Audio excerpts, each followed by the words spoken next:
Hello, and welcome to our virtual annual discipline meeting for the 2024-2025 school year. I am Dane Lamont, the School Partnership Specialist for Penn Highlands Dual Enrollment Program. During our fall 2024 semester, we plan to have our in-person ACE discipline meeting at the Penn Highlands Richland campus. Unfortunately, poor weather conditions forced us to cancel the event this year. However, our college liaisons were still able to hold recorded Zoom sessions to discuss specific topics related to the disciplines you teach. Please enjoy this recording of your annual discipline-specific activity, and we hope you can join us in person next year. Thank you for making this program possible for your school and your students. Okay, well, good evening, everyone. I thank those of you that were able to join us in person here, and then many of you will be watching this recording afterwards. But I want to make sure we talk tonight about a few of the things that many of you commented on the survey I sent you this year, right? So this year I sent out a survey to all of the English ACE faculty in hopes to get responses, and I got a lot. Thank you all for those responses. And it seemed like many people wanted to talk about AI. And then there were a number of people who wanted to talk about literature as well, because I know this class has often really talked about composition, and that's it.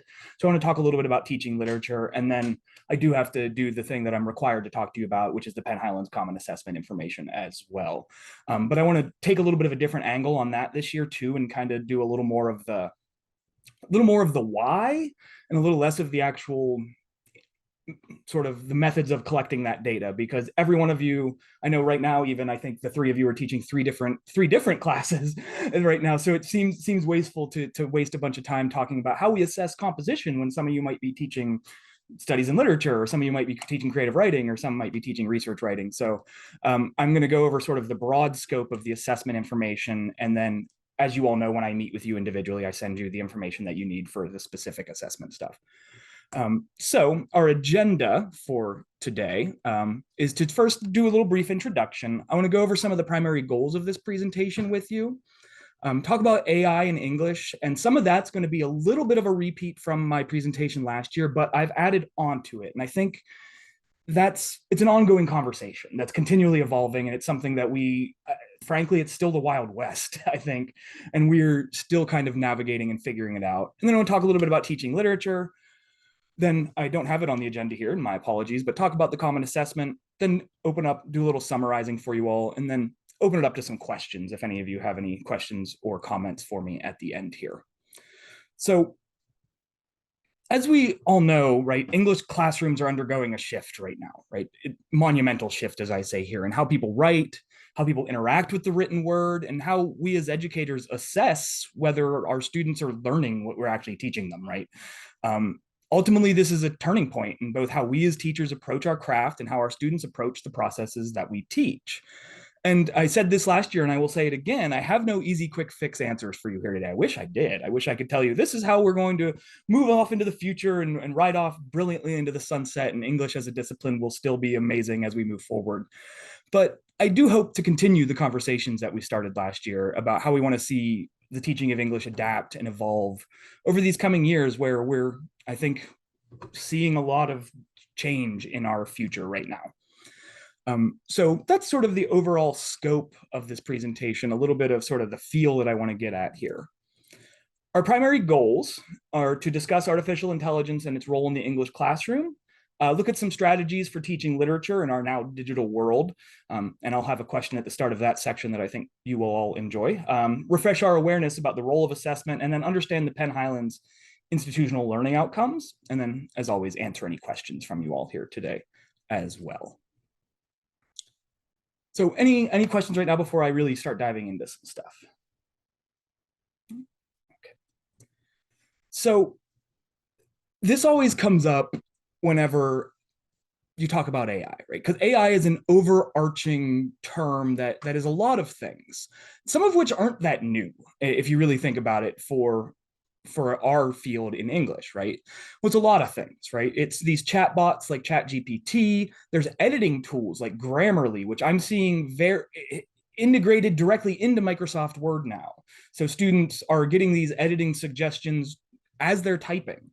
which is both good and problematic in some ways, right? So there's a little bit of both there. There are summary and paraphrase tools out there that students can use in order to, if you want them to engage with an academic journal article, which obviously is not written for a high school aged audience or even a college undergraduate aged audience at that point. You can help them use some of these tools in order to decipher the information out of there. And then obviously citation tools, right, which we've been dealing with forever. Since I've started teaching, I've been having to have this battle with citation tools with my students. But there's this website I wanted to share with you all here real quick, and I hope this is sharing. Is the internet browser popping up for you all? Able to see this? All right. So this was a website I found during one of the webinars I attended through Penn Highlands that we had access to, that was actually run by Grammarly. They were running a webinar and I attended it, and they showed us this Arizona State University page that has a number of different AI writing tools that students can use, and has some really good explanations of how they can help them and what they can do, right? And so I just wanted to kind of quickly go over some of these with you all, because I think these are some of the more prominent ones that our students may end up running into. And these have both positive and negatives to them in a lot of ways, right? As we were talking about Grammarly, it enables you to compose error-free content, right? And I think one of the best quotes I've heard recently about writing in today's day and age is that oftentimes student writing is error-free, but doesn't contain anything to actually say anymore, right? Is this idea of AI writing, yeah, it's error-free, but it's almost too clean looking sometimes, right? As an educator, I don't know about the rest of you, but I think as English teachers, we can look at an essay and almost instantly know, right? You can almost tell there's no real voice here. It's too clean. It's too, like, what's the word I'm looking for here? Like antiseptic almost. Like it feels too clean. Sterile is the word I think I'm looking for here. It feels too sterile. And so Grammarly can help with a lot of that, and it can help people confidently communicate ideas, refining writing skills, regardless of whatever platform, right? But it has its pitfalls, right? I personally would rather my students probably learn how to overcome some of those challenges instead of Grammarly teaching them how to do it. But here we are. The Quillbot is one that can paraphrase things. And I think this is really interesting. And I've used this tool even in some of my own research, because you can put in an academic journal article and it'll give you a paraphrase. Sort of here's really quickly what it's doing here. It'll improve your fluency. It'll ensure you have the appropriate vocabulary and tone. There's free modes, premium modes. There's all sorts of stuff like that. There's this research rabbit, right? And this one I've never really dove into myself, but I think this is an interesting tool. It's a citation-based literature mapping tool. It aims to streamline the process of searching for references, particularly when initiating tasks such as essay writing, minor projects, literature reviews, so on and so forth. It's a very interesting tool, but I've never really dove in to use that one myself. And then there's this explain paper, which this is one that I was talking about earlier that I think I might try to use in the future with some of my research writing students, because I often find, and I think I talked to you about this, Debbie, when you were doing, I think you were doing the synthesizing and the literature review information with your students, and some of them have trouble really understanding what the paper's about, right? Whenever they're looking at some of this research. And I think this explain paper tool might be something that could be useful in that. And maybe I'll try it out next semester and report back to some of you if it's effective or not, and how it works in that way. But AI in terms of English is a lot of things, right? It can be super helpful. It can be used as a tool, but it can also be used as a crutch, right, for some of our students as well. And so it's a lot of these different things. Oh, let me get in here. And so what are the cons of using some of this, right? And I think the two big ones, right, is the loss of these critical skills like writing and interpretation. Right? And I think the interpretation one is one that I didn't talk about last year, but I think is becoming more and more important in today's world, where I see students, instead of even trying to think for themselves, they'll allow the AI to do it for them. And it's sad, but I think we can work to combat that in some ways, right? And it can help, I think, with some students as well. So it's always a double-edged sword here. Right? The cons are the bias and misinformation too, right? We have no idea who actually created these tools. We have no idea how much misinformation they may actually create. We have no idea where they're getting their information from a lot of the times.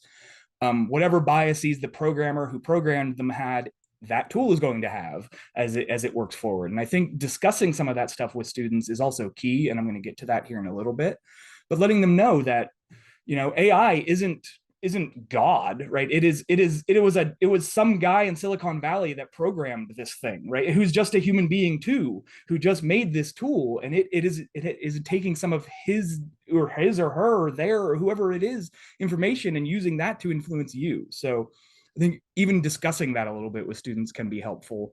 There are privacy concerns with the information that students are putting into there. Especially, I think that can be even more so in the high school environment where you're dealing with younger students. And so I think the privacy concerns would maybe be even more so daunting in that situation. Equity is another part that is a con of AI usage, because not everyone's going to have access to it. Right? Not everyone, I'm sure many of you know, not all of your students have the same internet access when they get home. Not all of them have the same technology in their homes. Not all of them have the same, and all of these things, right? They're all different people. And so the equity, if you require AI usage, if you really lean into it, there's going to be some people who aren't going to be able to keep up with that curve.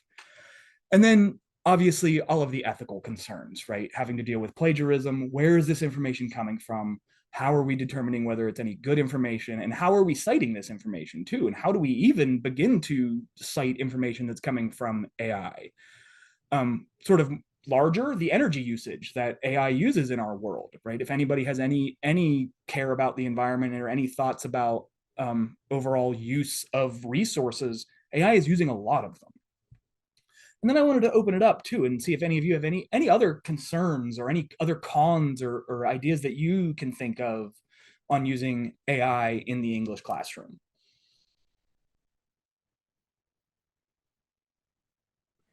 I mean, my chief deal with it is that it just is taking away like the skills that they're learning.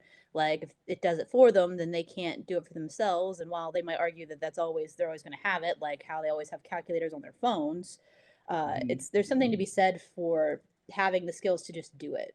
I don't know, but that's like the main thing that I've seen with it. Like I've read papers where since I've had the students before, I can tell that it wasn't their voice, it wasn't them that wrote it, and that was kind of like the dead giveaway.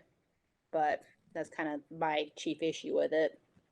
Yeah, the stealing, like robbing them of developing these skills. And I think that's the big thing, right? And it's one of those, well, and I'm going to get to it here in a minute, but writing is a lot of things, right? Writing isn't just words on a screen, right? Writing is thinking, right? Writing is how we represent our innermost thoughts publicly in some ways, right? And without being able to sort of translate what's in here onto what's here, that's being lost, I think, in a lot of ways. That connection between the head and the page is being lost, and I agree with you on that concern. But then there are obviously some pros, right, to using AI in the English classroom as well. And I know I've used it as an example generator in many different ways, both good and bad, right? You can use it to create an example and then have your students critique that example, right? And then see it, that I think that's a really good use of it to see if that shows that they understand that they're translating what's in their head to what's on the screen or what's on the page, right? If they can look at a piece of writing that AI said and go, that's bad because of A, B, and C, you can say, oh, yeah, thank God you learned. Like you're able to notice those things. It can give you bad examples. It can also help give you good examples that students can then look at. And I think in this way, it's good the more minor you use it, right? I've used it in so far as like write a thesis statement about this topic, and it gives me one sentence, and I'm like, all right, this is a pretty good example. Now, obviously, there's some issues with it potentially, but you see that it took a firm stance, it was direct, it did these things, right? And that's what I want you to do. So it can be used as an example generator in that way as well. One of the pros I looked at as well is the idea of 24/7 availability, right? You are a human being who has to sleep and has other responsibilities, including family and other life goals, I'm sure. So you aren't able to respond to student concerns all the time. As much as we'd love to be there for our students as much as we possibly can, we just simply are not, but AI can be, right? And there are some implications where I know our head of IT at Penn Highlands, his name is Matthew Hoffman, maybe some of you are familiar with him, but he's working on creating an AI tutor bot for Penn Highlands that will be available in the evenings, where students will be able to ask it some questions as they're working on an essay, perhaps ask it for some help on some of these things. I've been working with him to try to make sure it doesn't write for them, but just simply answers questions, and maybe points them to resources instead of actually writing it for them. And he's been very, very good working with me on that. So AI can be available to our students 24/7.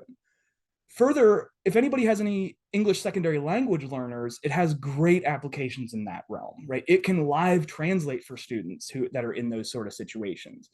Students who don't have a firm grasp of the English language can use AI to then get it to explain it in simpler terms for them, perhaps, or get it to explain it in their mother tongue in some ways for them, if that's the case.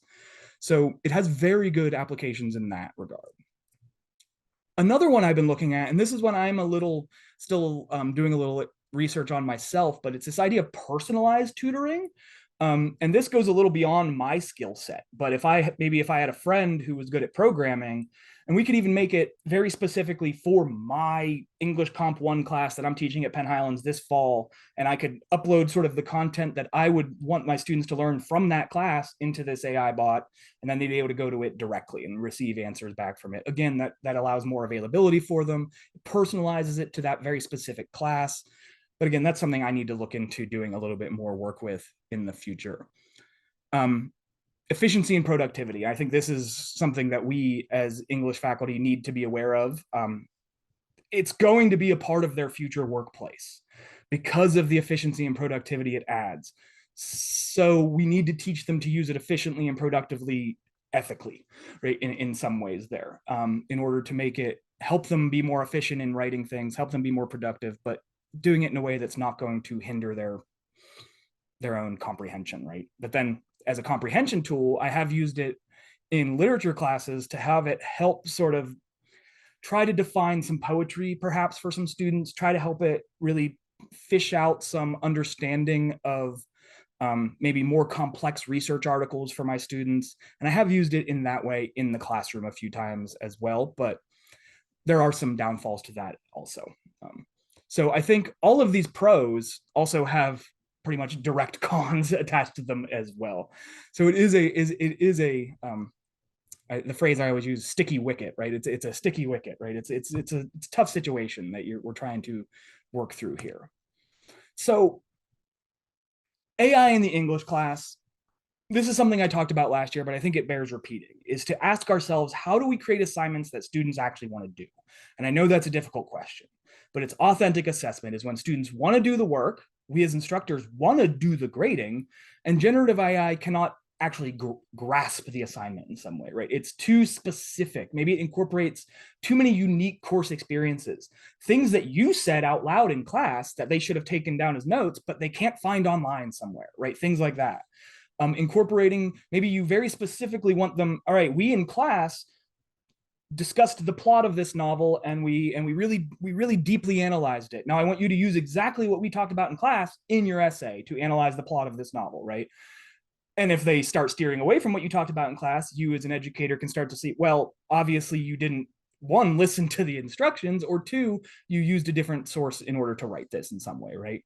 So really incorporating unique course experiences into them. I've been making sure that my students, we very specifically look at certain sources, and then they have to have that source in their essay, right? And that really helps you. If they use AI, it's probably not going to find that same source for you. Reflect is the best way I've found to combat this in my classroom, is have students tell you about what they're doing, right? Actually have them explain their process to you, right? Focus on that process, break it down into chunks, right? Scaffold. And I'm sure this is something you have all heard before, and this is nothing new, right? But the essay is just the assessment tool. We want them to reflect on the process, right? How did you do this? Why did you make these choices? What was your motivation for doing this? What was your end goal for doing this, right? Have them talk about those things. And then, in all honesty, I've been spending a lot more time this semester looking at those reflections than I have been the final essays, because those reflections tell me a little bit more about their thinking than the product does at this point. Require source materials, always review them. Right? This is something I've been doing this semester, and I've already caught less than a handful, probably 3 or 4 students this semester, by going in and looking at their sources and then finding this doesn't exist. This is a hallucinated source. This was made up entirely. And I've been able to catch students on that. That's been one way that I've been able to very easily be able to see if they're using this. I have some colleagues who are incorporating version history into their assessment as well, as a way to sort of combat against this a little bit. You can have them use a Google Doc, or if you have, some of you have Google Classroom, or if you don't, you may have like SharePoint, Microsoft Word documents as well. And if you set it up as the instructor, you share it with the student, give them editing permissions, and then you're able to watch, you're able to see, right? Oh, how did this big chunk of text just show up instantly without you having to type anything? You copy and pasted it from somewhere. So we're going to have a conversation about that. Providing in-class writing time. And I know as high school educators, you all have more time to do this, and you do this a lot more than I do in the college environment. But I've been starting to do this a lot more this semester, is just having them write in class and then sitting down with them and working with them on process in that very specific instance. As I already said, things like specific literary references, right? If you're teaching a research class, or you're teaching a writing class, or sorry, a literature class, you can very specifically talk about one certain character, and then your students have to go and dive into that very specific character through the same lens that you were doing it in class, very specifically. AI is not going to be able to do that. Conferencing, students one-on-one, talking to them, sitting down, talking to them about these things, super useful. And then, as I talked earlier about a little bit, help the students recognize what writing is. I've been doing a lot of work in this regard this semester, really trying to tell my students that their writing is a representation of their thoughts, right? That's what it is.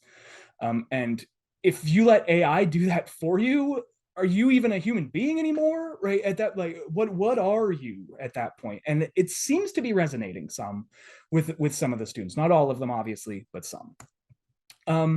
And then there's always the idea of outright banning it. I have another colleague who has turned back to blue books.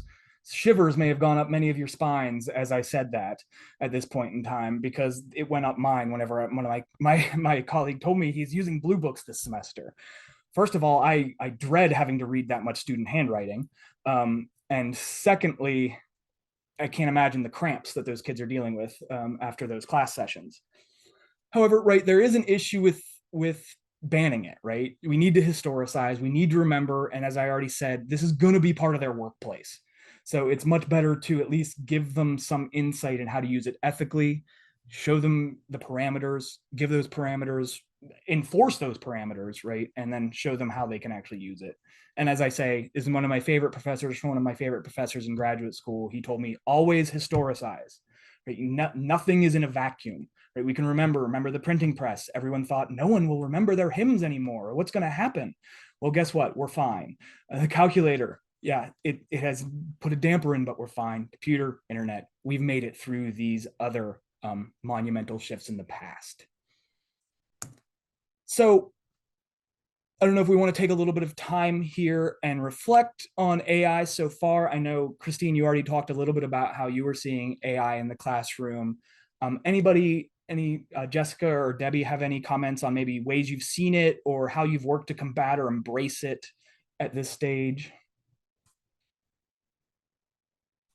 I can talk about, I've actually embraced a lot of AI, trying to teach the kids how to use it properly. And we've really delved into the Magic School AI, which allows me to control what the kids are able to utilize. But we started our argumentation process off with the debate bot. Oh. And the kids actually wanted to outsmart the bot. That was their goal. Okay. So I'm definitely seeing the fact that because we've embraced, they're using it a little more critically. They're very critical when it makes suggestions to them, and they've been very, oh, this is silly. And we've done a lot with some images with AI, knowing that they're going to be very skewed. And so a lot of them have a kind of an air of distrust with a final product. So it's actually been very helpful. And before they turned in their research papers, I had them run them through Magic School, and they had to analyze the suggestions that were made to them. And that was something that they had to turn in to me. But it's actually worked out in our favor, at least so far, with this group very well. That's cool. So it's Magic School? I've not heard of that. Yeah, option. Magic School AI. It's Okay. honestly, it's been a huge game changer for us. They have a free version, and it's you actually are able to set up a class of you're allowed to set up to 250 kids at a time. But every time a kid logs out, they log back in and they become a new kid. So even though they have access to their same material, so I always leave it at that 250. But I've had a lot of them when I don't know what my topic's going to be. Okay, well, let's go in and let's debate some of the topics. It does have parameters, though. It is definitely school oriented, because I had kids go in and they come in and they're like, oh, I know an argumentative topic. I can write about abortion. And it's like, okay. They typed that in and it said, you know what, I'm not really comfortable debating this topic with you. It's a very personal topic. So like it actually, and then it flags it for me. I'm able to see their output too in this AI, which I love. But it would flag it for them and say, you know what, I'm not comfortable. Now they could go in and they could alter that a little bit, and then they could get the tool to work with them. But yeah, no, I really like the resources that are there. And like I said, they can't get into the other resources unless I give them access to them. That's really good. I like that the healthy skepticism that's breeding in them too. That's good. Debbie, you had a comment as well. Oh yeah. I mean, I'm completely on the other side of the spectrum. I think that we need to either embrace AI and teach them how to use it, or it's going to use them. And I see it as a human performance tool. For example, my research students are, they need to find like 45 sources for their topics. So they've been using things like Cite AI, and Research Rabbit is amazing. And it's been helping them vet sources and figure out which sources are actually, out there, rather than them spending tons of time. And human performance to me means that rather than me spend 5 days doing this, I can do this in, 1 day. And now I have more time to spend on the other things that would be really important in writing a research paper. And it doesn't do the research for them. It's just suggestions. Check out this source. And it actually is like a web. And another thing that I think is important is if we can teach students how to do prompt engineering, because they just go in and type, write me a paper on whatever. Prompt engineering is huge. And I'm not really familiar with Magic School, although a lot of my colleagues use it. But I will say this, if you can teach students how to engineer a prompt to ask it to do what you want it to do, and then even debate back, whether it's ChatGPT or Gemini, I really believe that that's the shape of the future. That's what businesses are going to want. So engineering a prompt means it's not just a sentence, it's a paragraph that has the context of the persona of who you are and what do I'm a 12th grade AP research student. This is my task. This is the context that I want you to create me some kind of information and give me a format. And then of course, saving that thread and actually having to see it, just like you said, so that I can see what they got back. But then I want them to debate back and forth with that prompt and with the chat bot. So I think that prompt engineering is the shape of things to come. I completely agree with that, Debbie, and that's why I recently just got approved a new class at Penn Highlands that's going to be starting next fall, a professional writing class, and I have a whole unit in there on AI usage, and we're going to talk about prompt writing in that unit, because I agree. I think, but the interesting thing that I've always thought about here is good writers are good prompt writers too, right? If you are good, understand the rhetorical situation well, you're going to be able to write a prompt well too. So I think a lot of the skills that we teach them in composition are still transferable to that, right? It's still very much transferable to writing good prompts. But yeah, I think absolutely there needs to be some focus on letting them know that this is a skill too, right? Writing these prompts is a skill that they can develop and hone and get better at. And the better writer they are, the better those prompts will be. Well, I've been teaching writing for a very, very long time.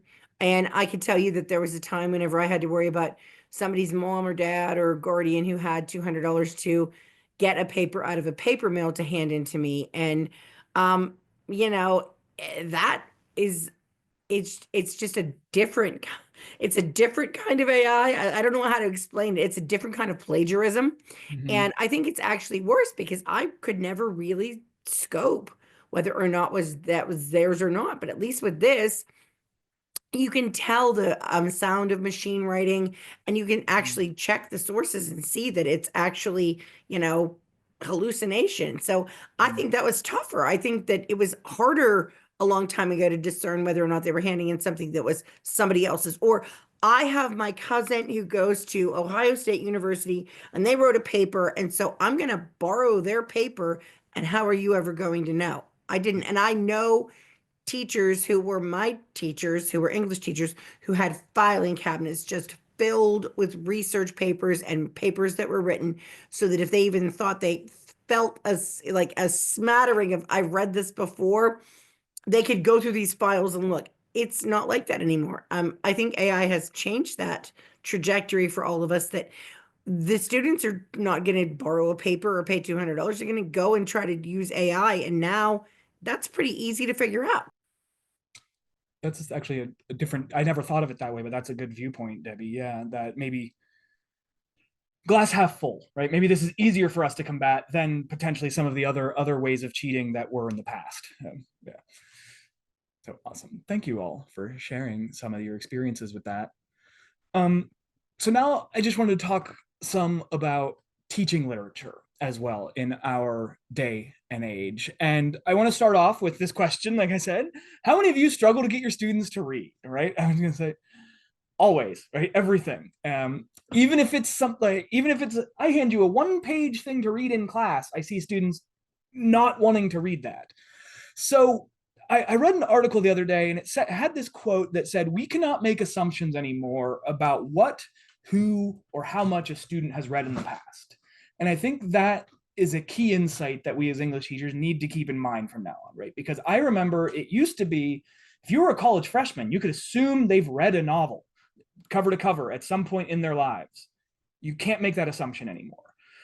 Even if it was taught in high school, they may not have read it in some way. They may have used ChatGPT to help them understand it or something. They may have done all these other things. So as educators, we need to not make any more assumptions about how much they've read or who they've read or what kind of knowledge they might have about these readings, right?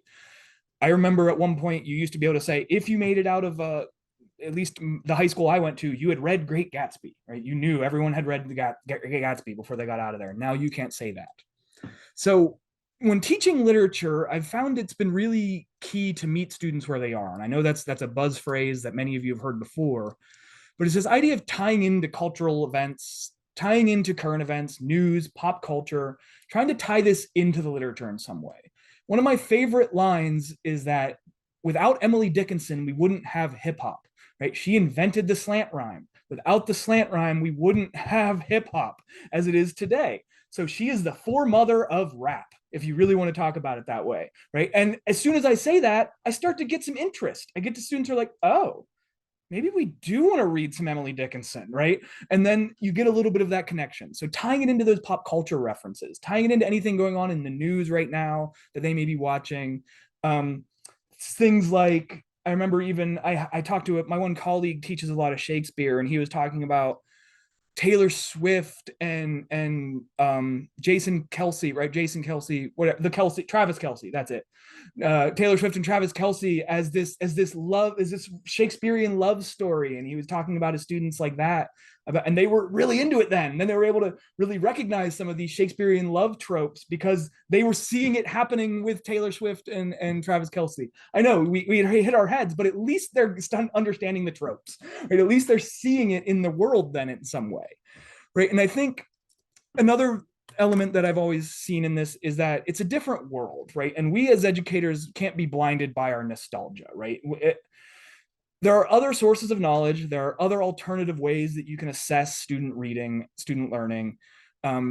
For example, I remember this past summer, I played a game called Red Dead Redemption on my PlayStation, and it taught me a lot. Actually, I looked into it. I actually did some of the research to see if they were reliable, but it was a lot about the American West.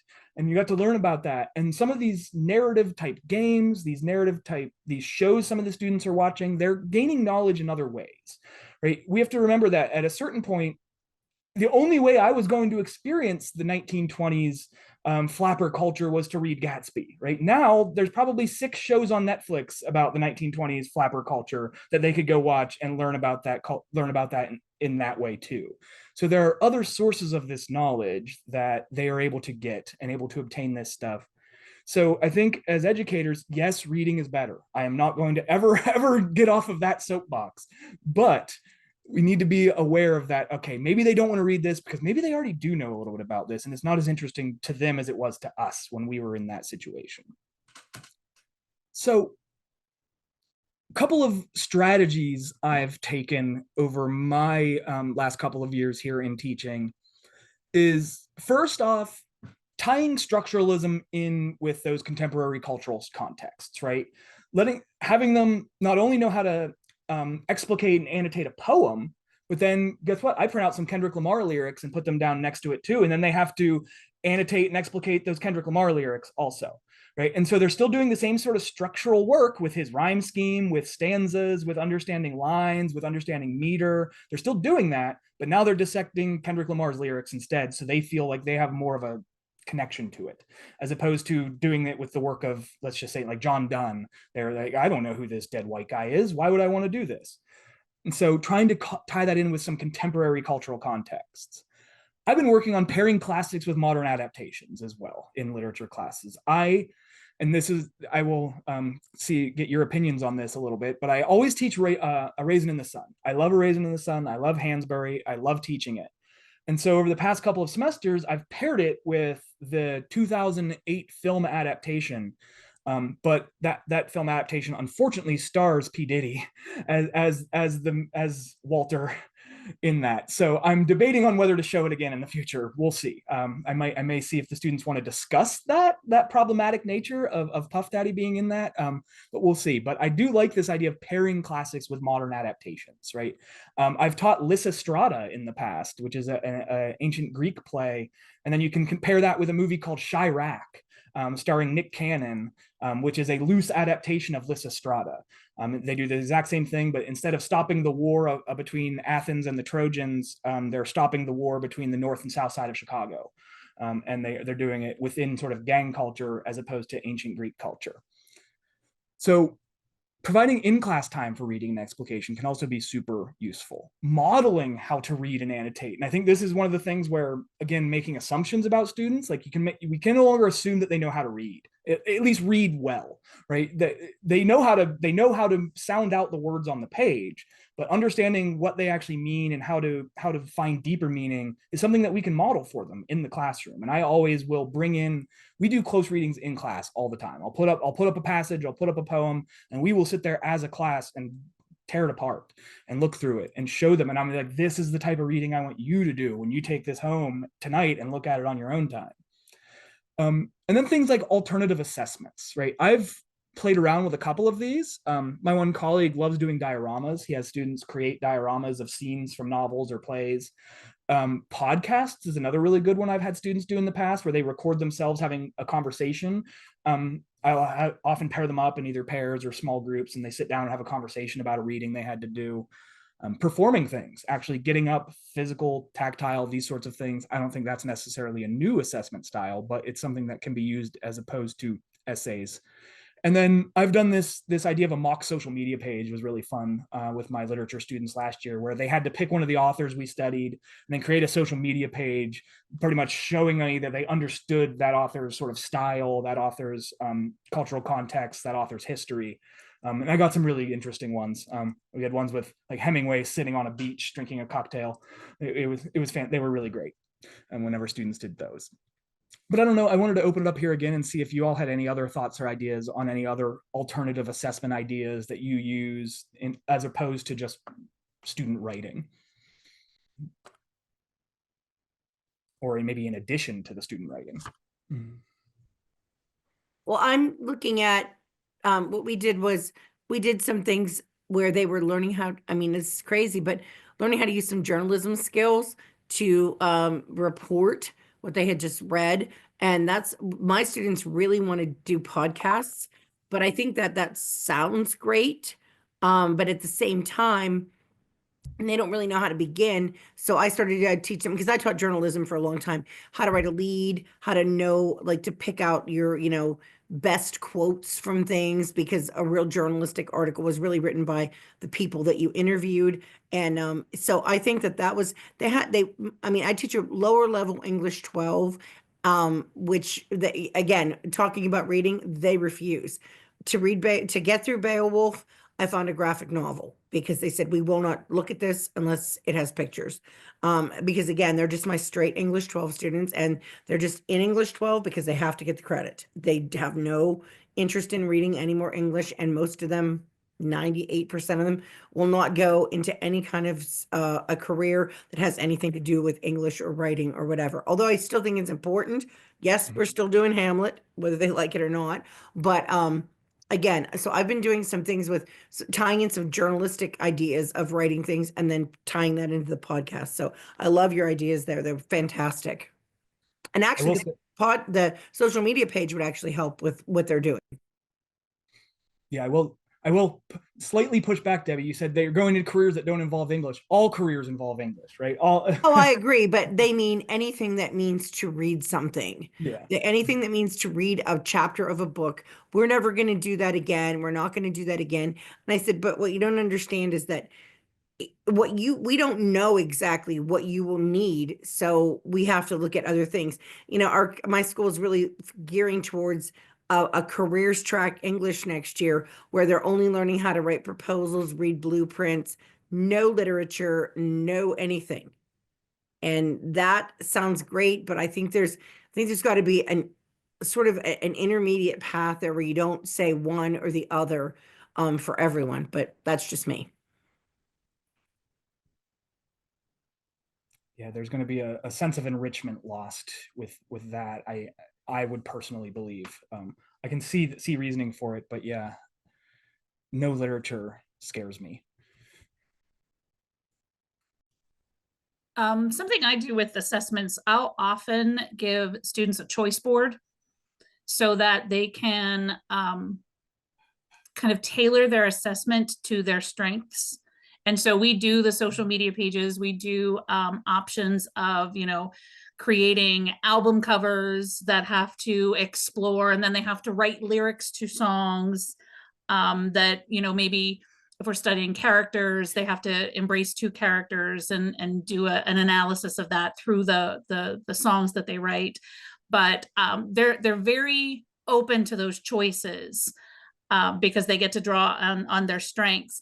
But one that I do, it's not for my Penn Highlands course, but we read Frankenstein in my AP Lit class.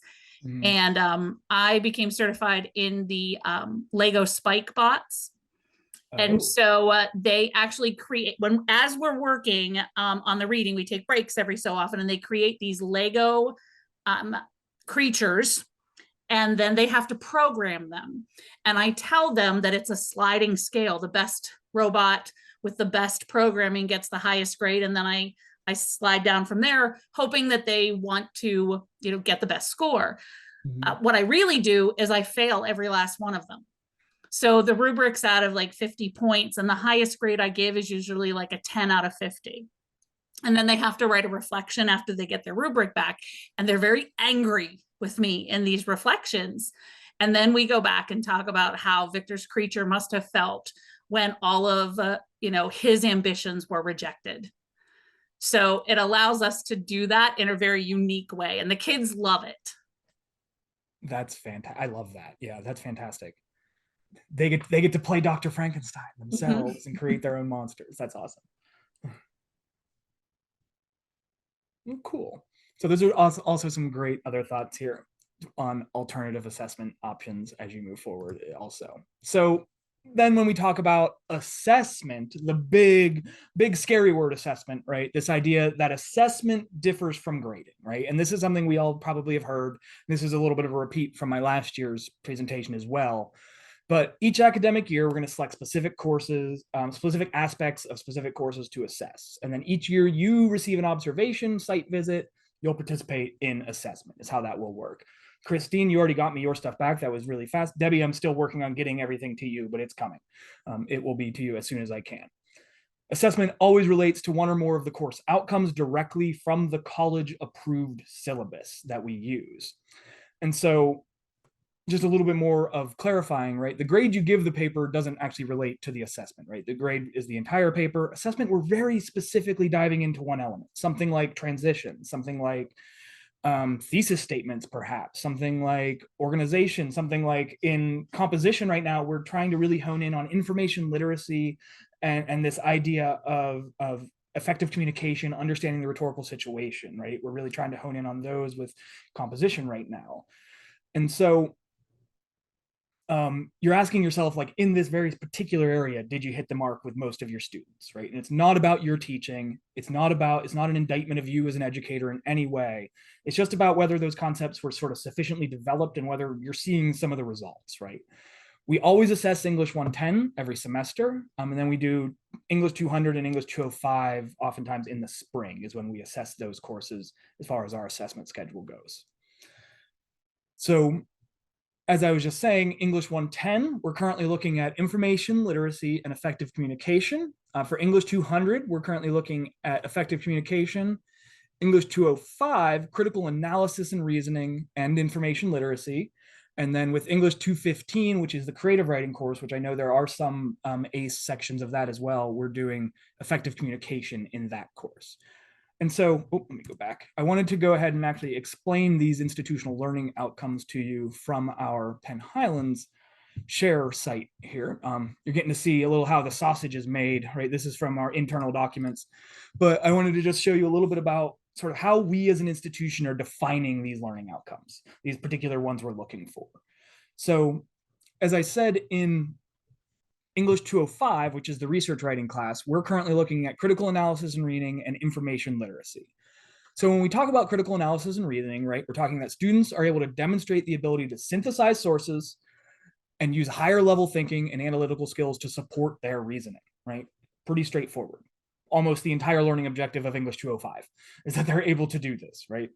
When we talk about information literacy, right, it's that they are able to determine the extent of information needed, access the needed information effectively and efficiently, evaluate information and its sources critically, incorporate the information into their own knowledge base, and understand the issues surrounding the use of information and access and use the information ethically and legally. There's a lot there, but I think information literacy is probably one of the most important learning outcomes in today's world right now at this point in time, especially with all of the AI we were just talking about a little bit ago. And so we're looking at critical analysis, reasoning, information literacy in English 205. English 110, it's info lit, and then effective communication, that they're able to demonstrate fluency in written and oral communications, examine situational, cultural, and personal context to compose clear and complete communications is what we're looking for in that instance. So most of the English classes fall under either effective communication, info lit, critical analysis, but then we also have some of our literature courses also include the critical awareness and diverse perspective learning objective or learning outcome as well. But I just wanted to share those specifically with you so you can see exactly how Penn Highlands is defining those learning outcomes as I send you all individual information about assessments. Close that again. And we're getting near the end here. Oh, and then I just wanted to show you too how exactly we're mapping these. So as I said, there's always a student learning outcome directly in the syllabus that one of the institutional learning outcomes is mapping to.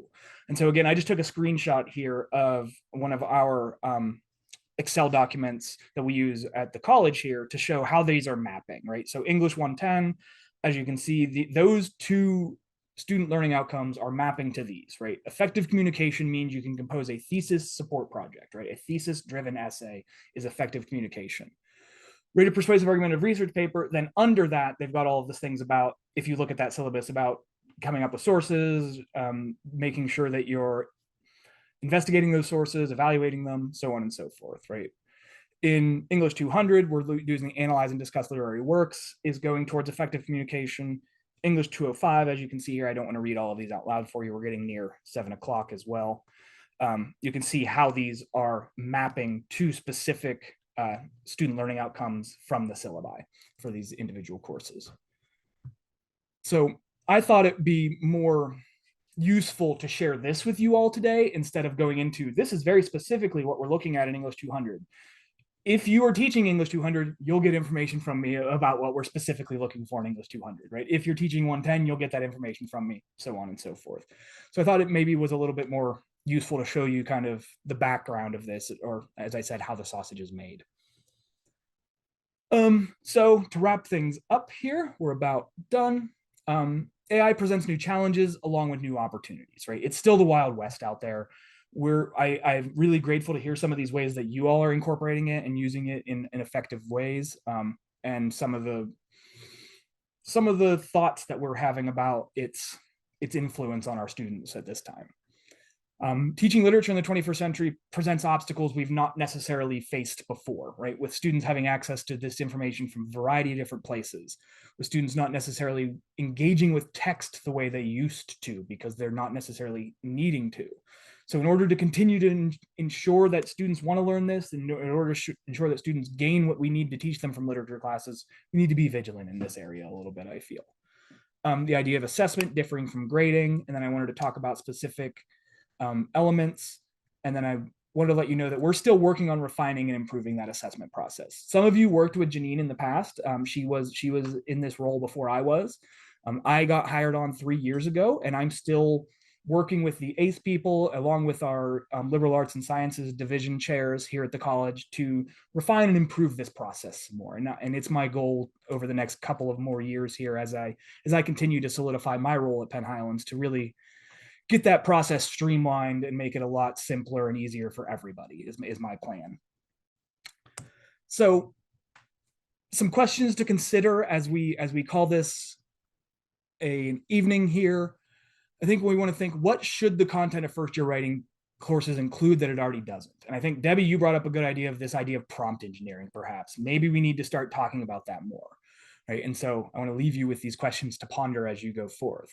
How can we get students to read more? And how do we change our understanding of what reading is, right? Because reading might not necessarily be what it was for us, for what our students are doing.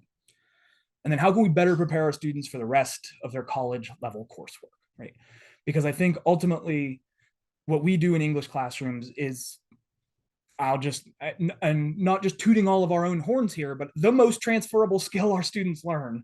So how can we make this transfer well to all of their other coursework, right? How do we continue to allow this to be something that they see value in, even if they want to go into medicine in the future, even if they want to go into real estate in the future, whatever the case may be, they want to be a scientist, they want to be a video game designer, they still need to know that English is important, right? And this is going to be an important course for them.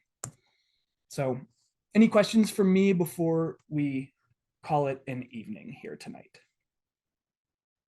No, just a very quick question. So for my students, they really need to access the Penn Highlands library site. Can you explain to me how the students that are dually enrolled can get on that site, or who I should contact so that they understand how to do it? Because they don't know how to log in. So do they have a Penn Highlands email address? Did they get That's just it. They dually enrolled, but I don't think they've ever delved any further than that. Basically, let's face it, mom or dad or guardian enrolled them in the course, and they just know they're getting credits through Penn Highlands. But to get on My Peak, how did they find that out? I mean, we can talk about this later. Yeah, that's a really good question. I'm not 100% certain, but that's something I can also ask our ACE office about and see if they can give me some more information on how they get that login credentials, because I thought they should get it. Like when they enrolled, they should have gotten a Penn Highlands email information. And well, let me just tell them that, because like my students for the AP seminar and AP research courses really need to be able to get into college library databases to get tier 1 sources for their papers. And right now, all we can get into at Forest Hills is EBSCO and just Google Scholar. And the EBSCO is actually provided through College Board. So if they could get into My Peak and into the library, it would be a great asset. So I will check to see whether or not they have received an email. I'm sure one of them will be truthful and say they did. You know what I mean? And then I'll go ahead and I'll pursue it from that direction. I was going to say, Christine or Jessica, you have any insights into that? Because your students are doing the similar things. Yeah. Mine did get my peak logins like when they started, and they all have them. They don't always remember them, so I have to let them look at their phones to get them. But yeah, they all have logins now. We did run into some snags with using the library. So one of luckily there's several people teaching dual enrollment courses in my district, and one of them hit research before I did. So she was able to get like an overall like password for our school, that if the kid can't get in on their own, I can give them like what would be essentially the teacher one, so that they can get in and use the databases. So that's kind of been our cheat, our workaround, but like they should have it. Thank you very much. That was really helpful. Mm-hmm. Yeah, and Christine, who did you ask for that school? Do you know who you got in contact with for the school-wide login? I don't, because okay. The person who's teaching our child development class is the one that got it. Okay. She, like I said, she hit a point, like my kids did personal narratives first, so I didn't need research as soon as she did. So I asked her how they got it, and she passed that information on to me. Okay. Yeah, I would imagine that would either be Alex Kirby or maybe Matt Hoffman would be names that you might look out for, Debbie, if you're looking out for that. Yeah.